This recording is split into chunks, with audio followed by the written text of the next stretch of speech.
Ouais, bonjour les amis. Je crois que le bon Dieu m'a parlé hier soir en me disant que j'ai absolument pas le droit de traduire du Saint-Jean en petit nègre, que c'est vraiment de très mauvais goût, donc écoutez, je vous rassure, je ne le referai pas.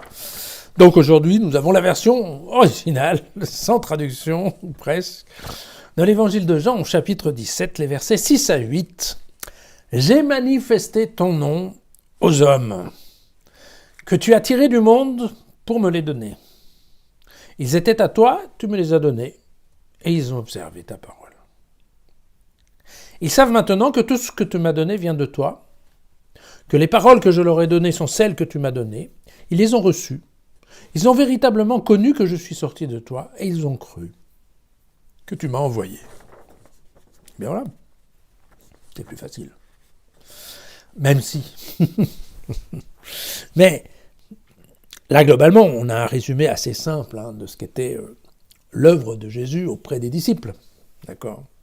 Et on a aussi, quelque part, le fondement le fondement de la communauté chrétienne, c'est-à-dire que sont ensemble dans la communauté chrétienne des gens qui ont d'une part cru qu'effectivement Jésus était bien le Fils de Dieu, et qui d'autre part ont bien cru que ce que disait Jésus, que l'enseignement qu'il donnait, c'était bien Dieu qui lui avait transmis, qu'il n'était pas arrivé comme ça pour raconter n'importe quoi.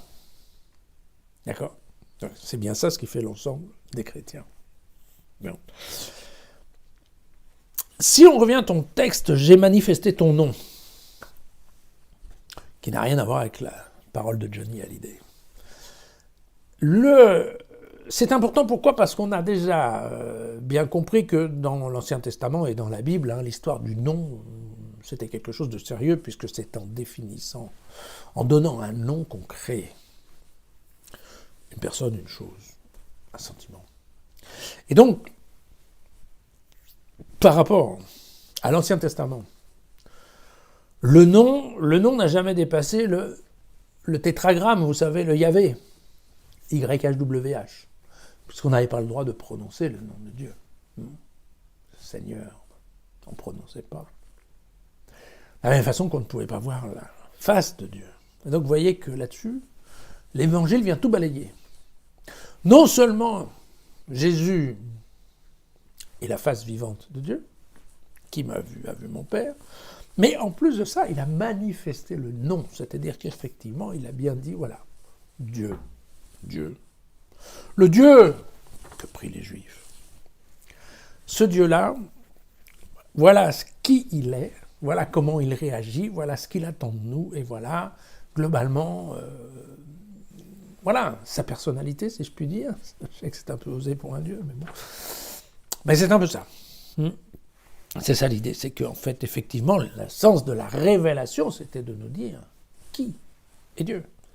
Et c'est bien quand même ce qu'a fait Dieu, ce qu'a fait Jésus, en nous disant, voilà, quand vous lui parlez, dites notre Père, par exemple. Le Abba qu'on trouve dans Luc. Vous voyez ? Alors, il y a un autre point qui est très important dans ce tout petit passage, c'est cette fameuse histoire d'élection divine dont nous avons déjà un peu parlé l'autre jour. Là, quand on lit le texte, c'est bien, voilà, ils étaient à toi, tu les as tirés du monde pour me les donner. Il y a eu une sélection des hommes. Il faut voir qu'on n'a aucun détail sur cette histoire d'élection.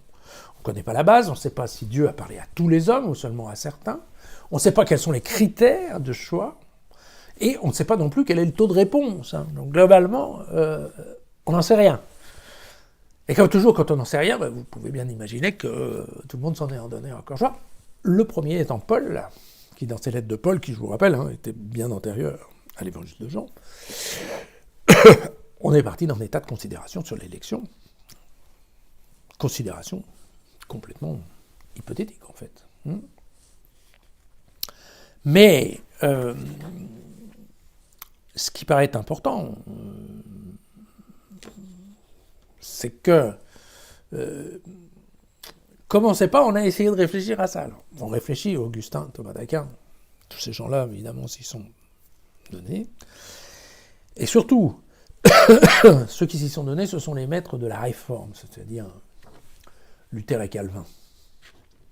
Pourquoi ? Parce que ça correspond bien avec l'histoire qui sera sauvé, c'est celui qui croit.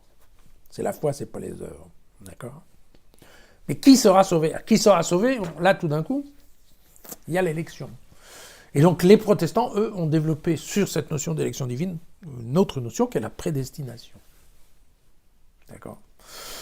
Qui n'est pas du tout l'idée des catholiques. Qui, eux, pensent qu'en effet, Dieu a ratissé large, mais que, par contre, il n'y a qu'une minorité qui a accepté de rejoindre Jésus pour suivre son enseignement. Donc vous voyez que le sujet est quand même un sujet très sérieux, en tout cas pour les gens d'église. D'accord.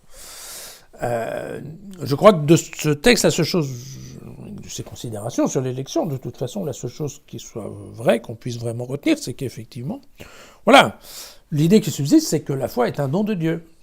Ne crois pas qui veut. Pas que qui veut. Voilà. C'est Dieu qui décide qui est susceptible de croire ou pas. Et c'est comme ça, on n'en saura pas plus. On ne sait pas tout. À demain.